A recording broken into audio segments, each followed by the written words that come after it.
Jæja Rúnar, 4. sigurinn í Söpudeild kvenna, hvernig líður eftir leikinn?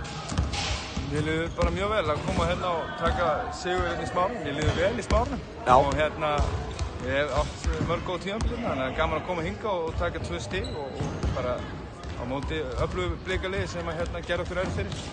Já, hverju breyttuð þið í seinni hálfleik? Þið náttúrulega voruð undir með einhverjum 5 stigum þarna í hálfleik, hvað breyttist hjá okkur? Við vorum afskaplega dabrar í fyrri hálfleik held yfir og mér fannst bara einhvern veginn svona hausinn á liðinu sem heild allir voru eitthvað rosalega pirraðir og leiðileg orka svona í gangi.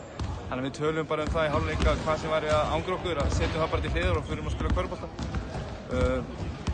Þær kom oss út í svæði og mér fannst við leysa það vel á einfaldan hátt og hérna við settum bara skot þegar við þurftum og Kaninn minn steig hrikalega vel upp og stjórnaði þessu og svona setti lið á herðarnar að vissu leyti. Frábært, takk fyrir. Takk.